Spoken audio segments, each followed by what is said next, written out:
Hello friends, welcome to another video. तो आज की इस वीडियो में हम लोग प्राचीन भारत के इतिहास से रिलेटेड कुछ इंपॉर्टेंट एमसीक्यूज़ को पढ़ेंगे, जो कि एग्ज़ाम के लिए बहुत ही ज़्यादा इंपॉर्टेंट है और अक्सर एग्ज़ाम्स में पूछे जाते हैं। और ये जितने भी एमसीक्यू है वो एग्ज़ाम की दृष्टि में काफ़ी ज़्यादा इंपॉर्टेंट है। तो आइए ज़्यादा टाइम ना लेते हुए अब हम लोग शुरू करते हैं। तो यहाँ पे जो हम लोग का पहला प्रश्न है वो ये है कि सिद्धि मातृका लिपि प्राचीन भारत में संस्कृत के कई रूपों में से एक थी। इस लिपि ने संस्कृत के कई शब्दों का प्रचलन चीन और जापान में कराया। इसका विकास किसके काल में हुआ था? Option A Kanishka, option B Harsha, option C Menander, option D Chandragupta Maurya और विक्रमादित्य। तो इसका जो सही आंसर है वो क्या होगा? ऑप्शन नंबर बी हर्ष। यहाँ हम लोग देख लेते हैं। तो ऑप्शन नंबर बी हर्ष। तो यह लिपि हर्ष के समय विकसित हुई और इस लिपि को जो है हर्ष लिपि भी कहा जाता है। अब यहाँ पे जो हम लोग का नेक्स्ट क्वेश्चन है वो ये है कि बौद्ध गया का शुल्ब सूत्र निम्न में से किसका लगभग सही मान देता है? तो इसका जो सही आंसर है वो क्या होगा? Option number B √2। Option number B √2। अब यहाँ पे जो हम लोग का नेक्स्ट क्वेश्चन है वो ये है कि राजस्थान की भील जनजाति का प्रथम उल्लेख कहाँ मिलता है? Option A Veda, option B Brahman, option C Mahabharata या फिर ऑप्शन डी पुराण। तो इसका जो सही आंसर है ऑप्शन नंबर बी ब्राह्मण में। तो राजस्थान की भील जनजाति का प्रथम उल्लेख जो है वो ब्राह्मण में मिलता है।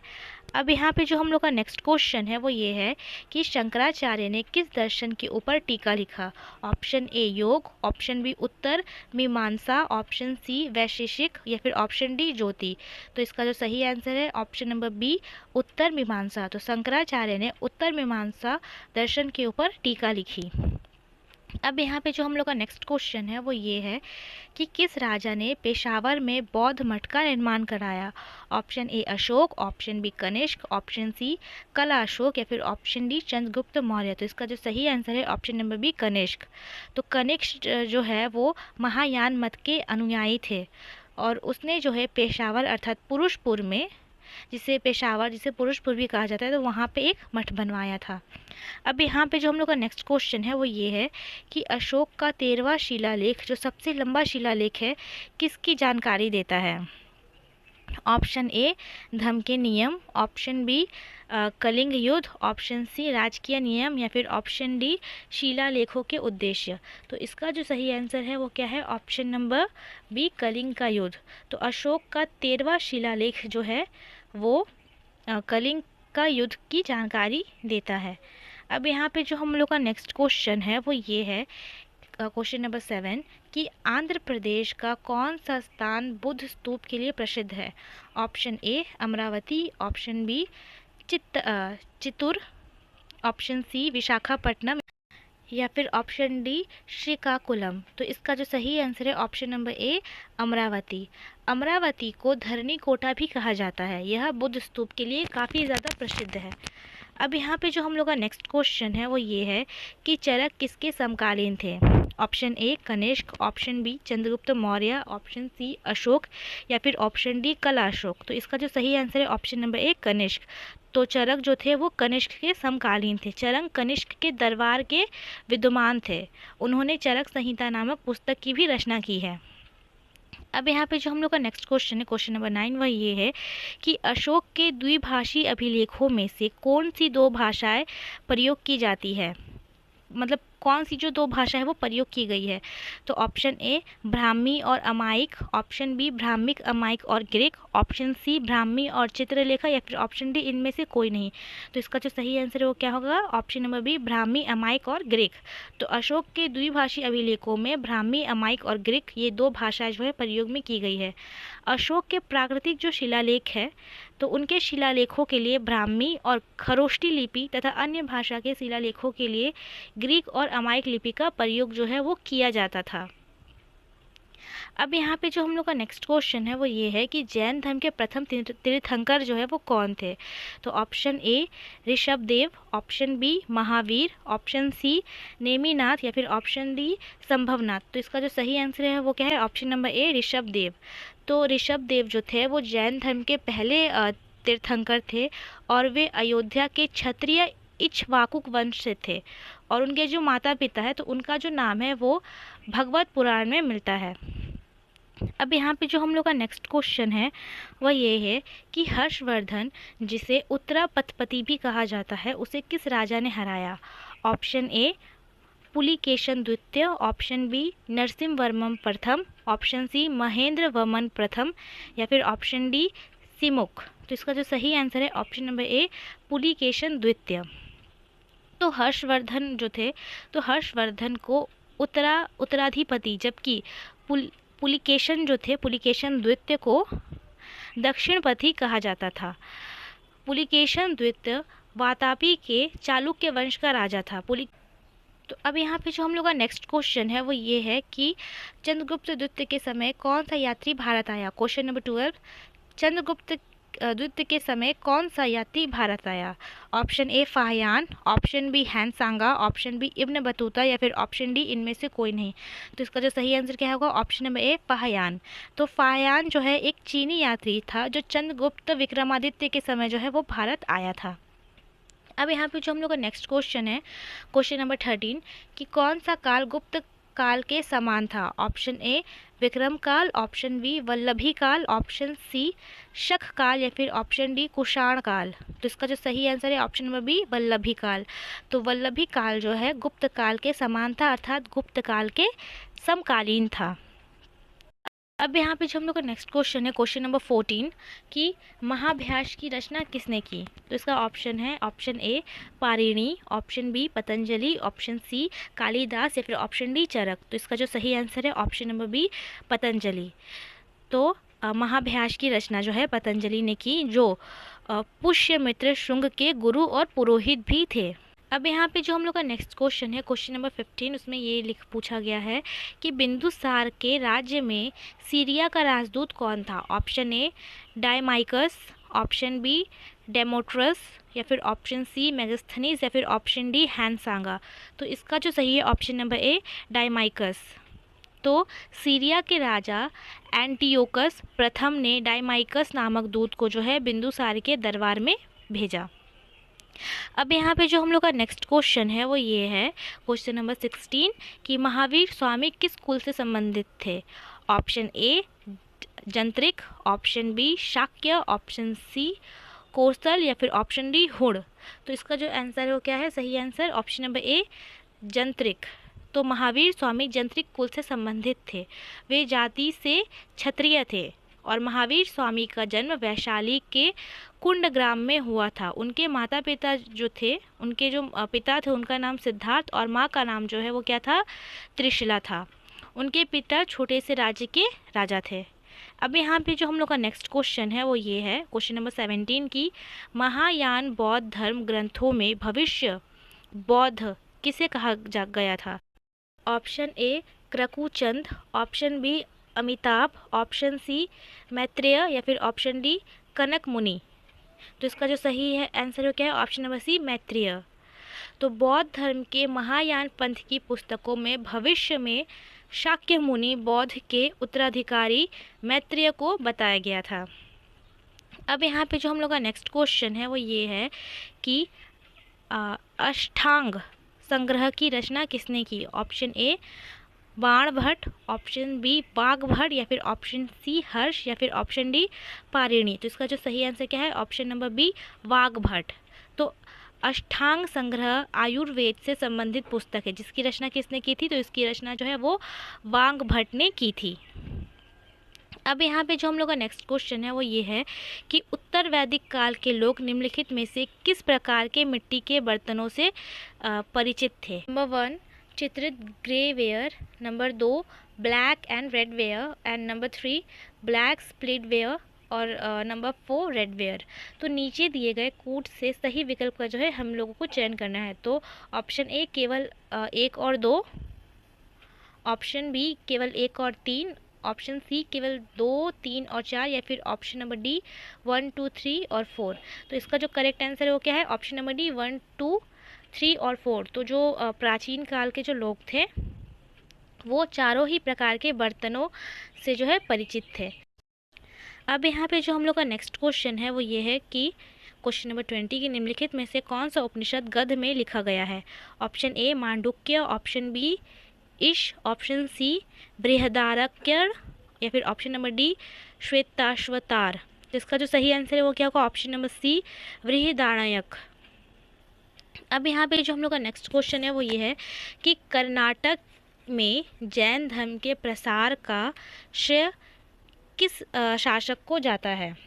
Option A Chandragupta Maurya, option B Bimbisara, option C Ashoka, या फिर ऑप्शन नंबर डी संप्रीति। तो इसका जो सही है option number A Chandragupta Maurya. तो कर्नाटक में जैन धर्म के प्रसार का श्रेय जो है वो चंद्रगुप्त मौर्य को जाता है। अब यहाँ पे जो हम लोग का नेक्स्ट क्वेश्चन है क्वेश्चन नंबर 22 कि निम्नलिखित में से कौन जैन धर्म के प्रथम तीर्थंकर थे? Option A Rishabhdev, option B Parshvanath, option C Neminath, या फिर ऑप्शन डी महावीर। तो हम लोगों ने पहले भी पढ़ा, तो ये इसका सही आंसर क्या है? Option number A Rishabhdev. अब यहाँ पे जो हम लोग का नेक्स्ट क्वेश्चन है वो ये है क्वेश्चन नंबर 23 कि कौन सा प्रतीक गौतम बुद्ध के निवारण अर्थात ज्ञान का प्रतिनिधित्व करता है? ऑप्शन ए कमल, ऑप्शन बी पहिया, ऑप्शन सी घोड़ा, या फिर ऑप्शन डी बौद्धिक वृक्ष। तो इसका सही आंसर क्या होगा? ऑप्शन नंबर डी बौद्धिक वृक्ष। तो जो बौद्धिक वृक्ष है वो प्रतीक है गौतम बुद्ध के ज्ञान का प्रतिनिधित्व करता हुआ। अब यहाँ पे जो हम लोग का नेक्स्ट क्वेश्चन है क्वेश्चन नंबर 24 वो ये है कि 6वीं शताब्दी ईसा पूर्व में राजा के दरबार में उच्च अधिकारियों को क्या कहा जाता था? ऑप्शन ए मत्र, ऑप्शन बी अमात्य, ऑप्शन सी मत्र, या फिर ऑप्शन नंबर डी सेना नायक। तो इसका जो सही आंसर है वो क्या होगा? अमात्य। तो 6वीं शताब्दी ईसा पूर्व में राजा के दरबार में उच्च अधिकारी को जो है अमात्य कहा जाता था।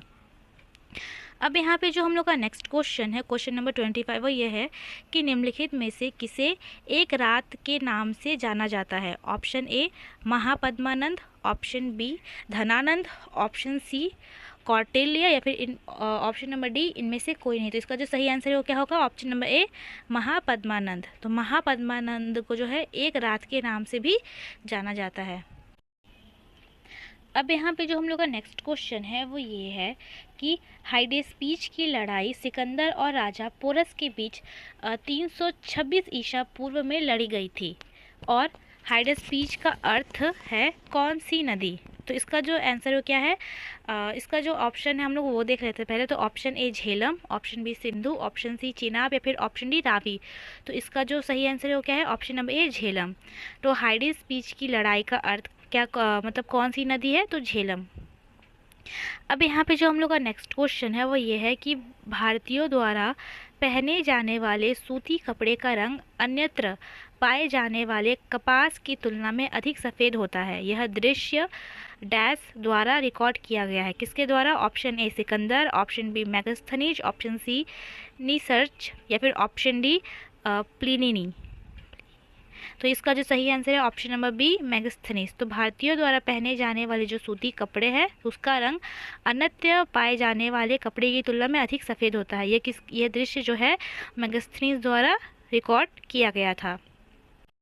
अब यहाँ पे जो हम लोग का नेक्स्ट क्वेश्चन है वो ये है कि क्वेश्चन नंबर 28 की देवी चंद्रगुप्तम के लेखक कौन है? Option A Vishakhadatta, option B Dandi, option C Bharavi, या फिर ऑप्शन डी कालिदास। तो इसका जो सही आंसर है ऑप्शन नंबर ए विशाखदत्त। तो देवी चंद्रगुप्तम के लेखक जो है वो विशाखदत्त है। अब यहाँ पे जो हम लोग का नेक्स्ट क्वेश्चन है क्वेश्चन नंबर 29 निम्नलिखित में से किस प्रमुख शिलालेख में पशु बलि को प्रतिबंधित किया गया है? ऑप्शन ए पहला शिलालेख, ऑप्शन बी दूसरा शिलालेख, ऑप्शन सी तीसरा शिलालेख, या फिर ऑप्शन डी चौथा शिलालेख। तो इसका जो सही आंसर है वो क्या है? ऑप्शन नंबर ए पहला शिलालेख। तो जो पहला शिलालेख है उसमें जो है पशु बलि को प्रतिबंधित किया गया है। अब यहाँ पे जो हम लोग का नेक्स्ट क्वेश्चन है क्वेश्चन नंबर 13 कि मैगस्थनीज के अनुसार भूमि कर वसूल करने वाले अधिकारी कहलाते हैं। ऑप्शन ए सीता अध्यक्ष, ऑप्शन बी एग्रानोमोई, ऑप्शन सी अकराध्यक्ष, या फिर इनमें से कोई नहीं। तो इसका जो सही आंसर हो क्या होगा? एग्रानोमोई। तो मैगस्थनीज के अनुसार भूमि कर वसूल करने वाले अधिकारी जो है क्या कहलाते हैं? तो एग्रानोमोई। अब यहाँ पे जो हम लोग का नेक्स्ट क्वेश्चन है क्वेश्चन नंबर 31 कि मध्यकाल में निम्नलिखित में से किस राजा का चीन के साथ महत्वपूर्ण व्यापार था? ऑप्शन ए चोल राजा, ऑप्शन बी चेर राजा, ऑप्शन सी पांडरज्य राजा या फिर ऑप्शन डी राष्ट्रकूट राजा। तो इसका जो सही आंसर है क्या है? ऑप्शन नंबर ए चोल राजा।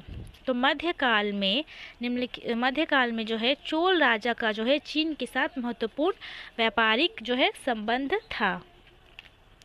अब यहाँ पे जो हम लोग का नेक्स्ट क्वेश्चन है वो ये है कि निम्नलिखित में से किस स्थान पे पाल स्कूल की पत्थर की मूर्ति पाई जाती है? ए नालंदा, 2 राजगृह, 3 बोध गया या फिर 4 राजशाही। तो नीचे दिए गए कूटों में से सही विकल्प का जो है हम लोग को इसमें चयन करना है। तो ऑप्शन नंबर ए है केवल 1 और 2 अर्थात नालंदा और Rajagriha, option B 1, 2, 3, option C केवल 2, 3 और 4 या फिर ऑप्शन डी 1, 2, 3, 4। तो यहाँ पे भी है ऑप्शन नंबर बी 1, 2, 3, 4। तो चारों में ही जो है अर्थात नालंदा, राजगृह, बोध गया और राजशाही में चारों में ही पाल स्कूल की पत्थर की जो है मूर्तियाँ वो पाई जाती है। अब यहाँ पे जो हम लोग का नेक्स्ट क्वेश्चन है क्वेश्चन नंबर 33 वो ये कहता है कि निम्नलिखित में से किस राजा को अंतिम महान राजकूट शासक माना जाता है? ऑप्शन ए कृष्ण प्रथम, ऑप्शन बी कृष्णा द्वितीय, ऑप्शन सी कृष्णा तृतीय या फिर ऑप्शन डी दंती दुर्ग। तो इसका जो सही आंसर है ऑप्शन नंबर सी कृष्णा तृतीय। अब यहाँ पे जो हम लोग का नेक्स्ट क्वेश्चन है वो ये है कि क्वेश्चन नंबर 34 कि उत्तरी महाराष्ट्र और विदर्भ में वाकाटकों का अनुसरण निम्नलिखित में से किसके द्वारा किया जाता है? ऑप्शन ए बादामी के Chalukya, option B Rajkot, option C पूर्वी चालुक्य या फिर इनमें से कोई नहीं।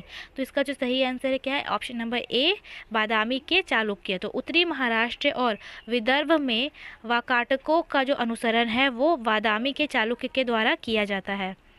अब यहाँ पे जो हम लोग का नेक्स्ट क्वेश्चन है क्वेश्चन नंबर 35 वो यह है कि उद्यमद खलीफा के अरब घुसपैठों ने निम्नलिखित में से किस चालुक्य राजा के शासनकाल के दौरान दक्षिणी गुजरात पर आक्रमण किया? ऑप्शन ए पुलकेशिन द्वितीय, ऑप्शन बी विक्रमादित्य प्रथम, ऑप्शन सी विक्रमादित्य द्वितीय या फिर ऑप्शन डी कीर्तिवर्मन। तो इसका जो सही आंसर क्या है? Option number C Vikramaditya. अब यहाँ पे जो हम लोग का नेक्स्ट क्वेश्चन है वो ये है कि निम्नलिखित में से किस चालुक्य राजा ने मालवा के परमार राजा मुंजा को मार डाला? ऑप्शन ए विक्रमादित्य पंचम, ऑप्शन बी जयसिम्हा प्रथम, ऑप्शन सी तैलप या फिर ऑप्शन डी इनमें से कोई नहीं। तो इसका जो सही आंसर है क्या है? Option number C Tailapa. अब यहाँ पे जो हम लोग का नेक्स्ट क्वेश्चन है वो ये है कि निम्नलिखित में से कौन सा राजा चोल राजा कोलंगतुंग प्रथम का उत्तराधिकारी बना? तो इसका जो ऑप्शन है वो क्या है? कोलंगतुंग द्वितीय, ऑप्शन बी विराजेंद्र, ऑप्शन सी अथिराजेंद्र या फिर ऑप्शन डी विक्रम चोल। तो इसका जो सही आंसर है वो क्या होगा? Option number D Vikram Chola. तो जो विक्रम चोल है वो चोल राजा कोलुंगतुंग का जो प्रथम है वो क्या बना? उत्तराधिकारी बना, प्रथम जो उत्तराधिकारी बना। अब यहाँ पे जो हम लोग का नेक्स्ट क्वेश्चन है वो ये है कि क्वेश्चन नंबर 38 कि दूसरा संगम कहाँ आयोजित किया गया? Option A Thenmadurai, option B Madurai या फिर ऑप्शन सी कबडापुरम या फिर ऑप्शन डी इनमें से कोई नहीं। तो इसका जो सही आंसर क्या होगा? Option number C Kabadapuram. तो दूसरा संगम जो है वो कबडापुरम में आयोजित किया गया था। अब यहाँ पे जो हम लोग का नेक्स्ट क्वेश्चन है वो ये है कि बौद्ध धर्म के प्रचार के लिए सबसे अधिक इस्तेमाल की जाने वाली भाषा कौन थी? Option A Sanskrit, option B Pali, option C Sauraseni या फिर ऑप्शन डी प्राकृतिक। तो इसका जो सही आंसर क्या है? ऑप्शन नंबर बी पाली। तो बौद्ध धर्म के प्रचार के लिए सबसे अधिक इस्तेमाल की जाने वाली भाषा कौन थी? पाली। और ये जो पाली भाषा है उस समय की आम बोलचाल की भाषा थी, प्रचलित भाषा थी। अब यहाँ पे जो हम लोग का नेक्स्ट क्वेश्चन है वो ये है क्वेश्चन नंबर 40 कि भारतीय काल के किस स्कूल को ग्रीको रोमन बुद्ध कला विद्यालय के रूप में जाना जाता है? Option A Maurya, option B Gandhara, option C Shunga या फिर ऑप्शन डी गुप्त। तो ऑप्शन नंबर बी गांधार। तो भारतीय काल में गांधार स्कूल को भारतीय काल में जो गांधार स्कूल थे तो गांधार स्कूल को ग्रीको रोमन बौद्ध कला विद्यालय के रूप में भी जाना जाता था। अब यहाँ पे जो हम लोग का नेक्स्ट क्वेश्चन है क्वेश्चन नंबर 41 कि निम्नलिखित में से किस राजा ने रत्नमलिका की रचना की थी?